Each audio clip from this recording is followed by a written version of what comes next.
बिस्मिल्लाहिर्रहमानिर्रहीम। प्रोग्राम बयाक बैठक के साथ मैं हूं आपका मेज़बान अंसार मदनी। मेरी कोशिश ये होती है पाकिस्तान के मुख्तलिफ़ शहरों में बिलखुसूस गिलगित बल्तिस्तान के उन एरियाज़ पे आपको लेके जाऊं जहां घूमने के लिए पूरी दुनिया से सयाह आते हैं अपनी फैमिली के साथ, दोस्तों के साथ। आने के बाद ज़ाहिर है वो फ़र्स्ट टाइम यहाँ गिलगित बल्तिस्तान आते हैं, उनको नहीं मालूम होता है यहाँ का मौसम कैसा है, यहाँ रहाइश का क्या इंतज़ाम है, खाने पीने का क्या सिलसिला है। आज जिस मकाम पे मैं खड़ा हूँ मेरे साथ सैयद इसरार हुसैन तशरीफ़ रखते हैं। ज़ाहिर ये ओशो थान के नाम से मशहूर है। आपका बहुत शुक्रिया, आपने वक्त दिया। हमारे नाजरीन को ज़रा इस लोकेशन के बारे में आप बता दीजिएगा। ये अंसार साहब, आपका शुक्रिया कि आप यहाँ पर आए हैं, क्योंकि ये दौर ज़माना ऐसा है सोशल मीडिया का। बिल्कुल। तो आज जो हम इस मुकाम पर खड़े हैं जहाँ पर टूरिस्ट आते हैं, तो यही इसका बहुत बड़ा रोल है कि किसी ने सोशल मीडिया की वजह से ही मेरे ख़्याल में 70-80% टूरिज़म इजाफ़ा इसी वजह से हुआ है। बिल्कुल।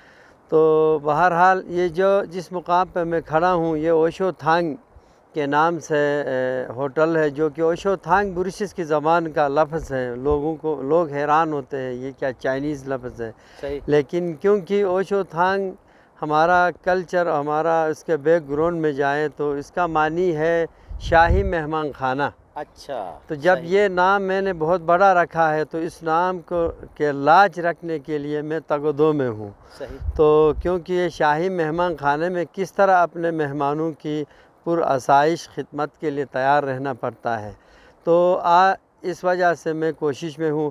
बेसिकली मैं इस टूरिज़म के लाइन में शुरू में हमारा फैमिली बिजनेस था, दीरान गेस्ट हाउस के नाम से हम अपने घर को कन्वर्ट किया था गेस्ट हाउस में। सही। क्योंकि ये 90 की बात है कि यहाँ मीनापिन का जो रेस्ट हाउस था गवर्नमेंट का वो ख़राब हुआ था। वहाँ बत्ती था ना पानी था। इंटरनेशनल टूरिस्ट क्योंकि यहाँ मशहूर है मीनापिन राकापोशी और दीरान पीक की वजह से, और मीनापिन ग्लेशियर, इसके हाइकर्स, क्लाइंबर्स और ट्रैकिंग के लिए लोग आते थे। और यहाँ पर वो फैसिलिटी ना होने की वजह से या तो वो हुंजा में रात गुजारते थे या यहाँ आके बड़ा दर बदर होते थे, जिसको देखते हुए हमने अपने घर में वो गेस्ट हाउस को कन्वर्ट किया था। तो बाय चांस हम इस तरह इस लाइन में आए और मेरे कॉन्टैक्ट्स पूरी दुनिया के साथ इस वजह से हुआ है क्योंकि पिछले 26 साल से मैं इस लाइन में हूँ। सही। तो बात यहाँ की अभी वो दीरान गेस्ट हाउस 3 स्टार होटल में तब्दील हुआ है, वो बड़े भाई के पास है। तो मैं इस जगह में, क्योंकि ये किसी ज़माने में 1992 में अल्पाइन कैंपिंग के साथ खुला हुआ था, छोटा सा जगह था।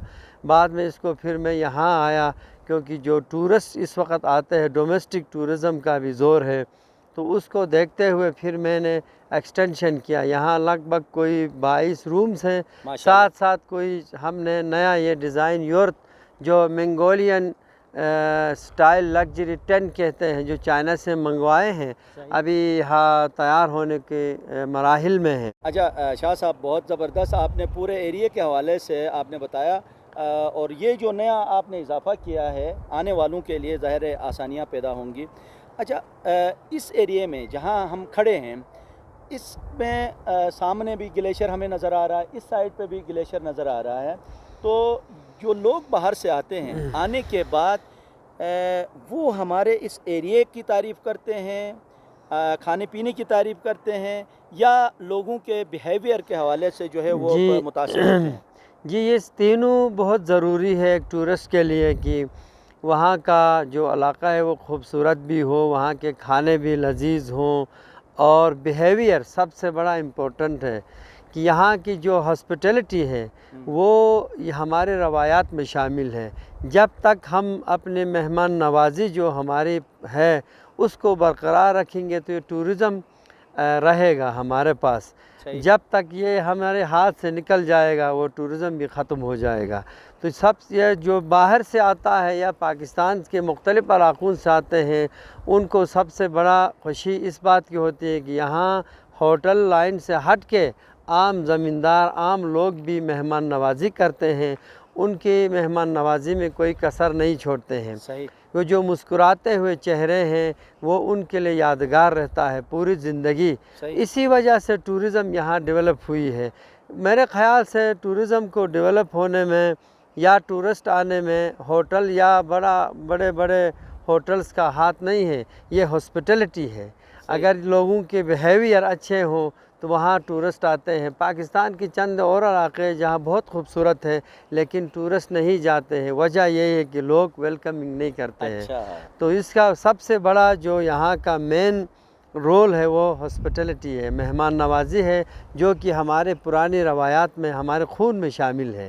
तो उसकी वजह से यहाँ लोग आते हैं। ज़बरदस्त। अच्छा शाह साहब, ज़ाहिर है आप इस लाइन में शुरू से हैं और इस वक्त हम देखते हैं जगह जगह होटल्स बने हैं, गेस्ट हाउस बने हैं, तो कोई उनके लिए एक पैगाम, नसीहत उनको, ज़ाहिर है ये प्रोग्राम देखेंगे तो वो भी अपने उस एरिए में उन चीज़ों का ख्याल रखेंगे, क्या करना चाहिए? मैं ख़ुद अपना होटल बना के दूसरों को ना बनाने की तजवीज़ दूँ तो लोग भी मजाक उड़ाएंगे कि ख़ुद होटल चला रहा है। मेरा पैगाम ये है कि जहाँ भी होटल बनाए इन इलाक़ों में बहुत बड़ा 5 स्टार होटल बनाने की ज़रूरत नहीं है कि यहाँ, क्योंकि नेचर से मुतसादिम ना हो कोई भी चीज़।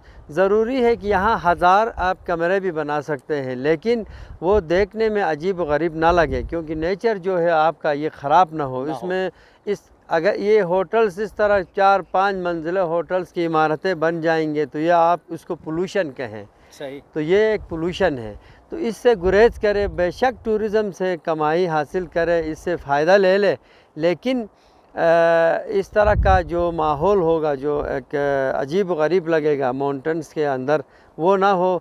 दूसरा, गंदगी जो है इसका ख़याल रखें कि हमारा ये इलाका पाक साफ़ है, तभी तो टूरिस्ट आते हैं। इसका बहुत ख़याल रखें और अपना जो रवायात है हमारी, इसको ना भूल जाएं।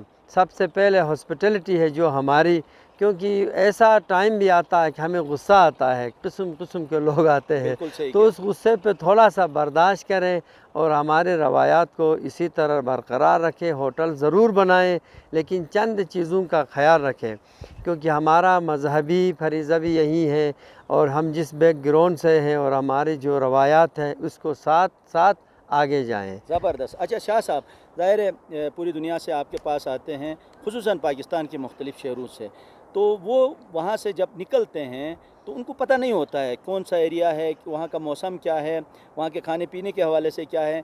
तो आप ज़रा उनके लिए एक पैगाम कि वो मौसम के एतबार से कौन से मौसम यहाँ गिलगित बल्तिस्तान घूमने के लिए हैं, और अपने साथ जो सफरी सामान है, बहुत सारे ऐसे करते हैं, बहुत सा सामान लाते हैं, बीच में मुश्किल में फंस जाते हैं, तो थोड़ा सा उनके लिए एक मैसेज आप दीजिए। मैं ख़ुद हैरान हो जाता हूँ, लोग इतने बड़े बड़े बैग्स और सामान लेके आते हैं कि कोई 3-4 दिन के लिए, तो वो हम यहाँ जब हमें बहुत मुश्किल होता है कि वो बसों से उतार के उनके कमरों में पहुँचाना, कि ये लोग क्या लेके आते हैं कि 3-4 दिन के लिए इतनी ज़्यादा सामान लेने की ज़रूरत नहीं है। सही। वो एक आध गर्म कपड़ा साथ रखे, मबादा अगर ये पहाड़ी इलाका है, बारिश हो तो एकदम से ठंड पड़ती है, या ये यहाँ से खुनजराब चाइना बॉर्डर तक जाते हैं तो वहाँ उनको ठंड लगती है। बाकी रही बात कि ऐसे फजूल चीज़ें ही ला के अपने साथ, वो अपने लिए भी मतलब परेशानी का सबब और होटल वाले के लिए भी इतनी ज़्यादा चीज़ें लाने की ज़रूरत नहीं है। सही। और मौसम कौन कौन सा? मौसम यहाँ पर वैसे कि हर मौसम में आ सकते हैं। सही। बाहर के मौसम में जो कि बहुत मशहूर है यहाँ का एप्रिकॉट ब्लॉसम, वो देखने ज़रूर आएँ। फिर ख़ज़ां, यहाँ सबसे जो खूबसूरत मौसम है वो ख़ज़ां है। 15 अक्टूबर के बाद 15 नवंबर तक ये जो पतझड़ का मौसम है वो बहुत प्यारा होता है। दरमियान में ये जून जुलाई का मौसम में भी हर किस्म के फल, चेरी लगी होती है, खुबानी होती है, ऑर्गेनिक, मतलब यहाँ कोई फर्टिलाइज़र इस्तेमाल नहीं करते हैं लोग, ना कोई स्प्रे होता है, साफ़ सुथरा फल है। ये दुनिया में यूनिक है इसका जो हमारा इलाके का जो फल फ्रूट है, तो हर मौसम इनके लिए सूट है। रही बात उनकी अपनी फुर्सत, ये आजकल सर्दियों में भी लोग आ रहे हैं यहाँ। ख़ास कर मैं जिस मुकाम पर मीनापिन में हूँ, यहाँ चश्मे का पानी है, वो इस पर बर्फ़ नहीं जमता है चश्मे के पानी में। दूसरा, यहाँ 24 घंटे बिजली है, जो बिजली की सहूलत भी है, तो यहाँ ये लोग आ सकते हैं सर्दियों में भी बर्फ़बारी का नज़ारा करने के लिए। ज़बरदस्त। शाह साहब, ज़ाहिर है ये तो होटल के इर्द गिर्द के माहौल के हवाले से हमने बात की, और ये जो पीछे ग्लेशियर है तो इसके बारे में भी नाजरीन को बता दें ताकि वो भी वहाँ कैंपिंग के लिए अगर यहाँ से जाना चाहें तो वो क्या कर रहे हैं। जी, यहाँ पर असल में अगर कोई कैंपिंग या क्लाइंबिंग के लिए या हाइकिंग के लिए आना चाहे तो बहुत सूट है, क्योंकि इतना बहुत मुश्किल नहीं है। मीनापिन ग्लेशियर और अच्छा, राका, ये मीनापिन ग्लेशियर है कि जो कि आज से 200-250 साल पहले यहीं इसी पूरा इलाके में था। क्लाइमेट चेंज या ग्लोबल वार्मिंग का है जो पिघल के पीछे गया है। तो यहाँ बहुत बड़े खूबसूरत मेडोज़ हैं जहाँ पर लोग कैंप कर सकते हैं। हापाकुन, तगाफरी, कचैली दुनिया में मशहूर है। अच्छा। वहाँ पर चश्मे हैं, ग्रीनरी है, फॉरेस्ट है, साथ साथ मीनापिन ग्लेशियर का वो जो खूबसूरत सीनरी है, जो दीरान पीक से राकापोशी तक कोई 8 किलोमीटर आइस वॉल है। ये भी एक अजीब व गरीब दुनिया का मंज़र है जो लोग देख के हैरान हो जाते हैं। इसके लिए भी आजकल यहाँ कैंपिंग फैसिलिटी है, ऊपर लोग बैठे हुए हैं हापाकुन तगाफरी में, उनको चीज़ें लाने की ज़रूरत भी नहीं है। वहाँ पर कैंप है, वहाँ पर फूड है, सब कुछ मुनासिब कीमत पे उनको मिलता है। अगर इस साइड पे पिसन ग्लेशियर है जो कि बहुत ही आसानी तरीके से आजकल जीप भी जाती है। एक बीकचें गुटुम जो खूबसूरत मेडो है वहाँ तक किसी चाइनीज़ ने रोड बनाया है, तो वहाँ से भी एक खूबसूरत मंज़र है राकापोशी का, तो वहाँ तक जा सकते हैं। और यहाँ वैसे भी अकेले भी जा सकते हैं, किसी गाइड की ज़रूरत भी नहीं क्योंकि इलाका सेफ़ है। अच्छा। तो इस हवाले से दूसरा हमारे होटल में हम भूल गए कि इस होटल में आजकल जो मशहूर है वो ट्रेडिशनल और ऑर्गेनिक खाने कि जो हम अपने पुराने रवायती खाने हैं वो दोबारा हमने ज़िंदा किया हुआ है। वो जो बलोच या गुरकुन हम कहते हैं, पत्थर की हांडी जो 150-200 साल पुरानी हांडियाँ हैं, उसी में पुरानी रेसिपी को हमने दोबारा स्टार्ट किया कि अखरोट के तेल में हम बनाते हैं। तो वो एक अजीब गरीब दुनिया में ये खाना होगा उनके लिए, उनकी एक्सपीरियंस में, उनकी ज़िंदगी में कि ऐसा खाना उन्होंने कहीं नहीं खाया हो। हाल ही दिनों में हमने सदर पाकिस्तान को खिलाया, वो हैरान हो गया। अच्छा। ये खाना ज़िंदगी में उसने पहली दफ़ा खाया था। सही। सदर पाकिस्तान आरिफ अलवी साहब जी बिल्कुल। तो उन्होंने उस खाने को पसंद किया क्योंकि प्योर ऑर्गेनिक और इसको कहें कि डिफरेंट टेस्ट, क्योंकि यहाँ का जो मटन है या यहाँ का बीफ जो भी है वो हाइजेनिक ऑर्गेनिक, क्योंकि पहाड़ों पे चरते हैं और यहाँ की जड़ी बूटियाँ खाते हैं, तो इसका टेस्ट बिल्कुल डिफरेंट होता है। साथ साथ हम वही अखरोट और खुबानी के तेल में बनाते हैं। ज़बरदस्त। शाह साहब, आपने ज़ाहिर है खाने पीने के हवाले से भी और एरिए के हवाले से आपने इतनी दिलचस्प बातें की, आपका बहुत शुक्रिया। ज़ाहिर है पूरी दुनिया में आपकी बातों को सुना जाएगा और आपका एक मकाम है, एक इज़्ज़त है, तो हम आपका शुक्रिया अदा करते हैं। नाज़रीन, आपने देखा इस एरिए में जहां मैं खड़ा हूं ओशो थान होटल के नाम से मशहूर है। शाह साहब पिछले 30 साल से जो है यहाँ अपनी खिदमत अंजाम दे रहे हैं, जिसकी वजह से पूरी दुनिया से यहाँ सयाह आते हैं और एरिए में जो कुछ नेचुरल ब्यूटी है उसको एंजॉय करते हैं। मेरा मकसद भी यही है, गिलगित बल्तिस्तान का वो चेहरा आपके सामने लेके आ जाऊं जो यहाँ का हकीकी चेहरा है। हमारी कोशिश भी ये होनी चाहिए कि यहाँ के नेचुरल, यहाँ का जो इन्वायरमेंट है, जो इसको डिस्टर्ब किए बगैर यहाँ की मेहमान नवाजी को परवान चढ़ाएँ। इन्हीं अल्फाज के साथ ओशो थान के बयाक से इजाज़त चाहता हूँ। इंशाअल्लाह नई जगह पे कुछ नए मेहमान लेके आपकी खिदमत में हाज़िर होऊंगा। तब तक अपने मेज़बान अंसार मदनी को इजाज़त दीजिए। अल्लाह हाफ़िज़।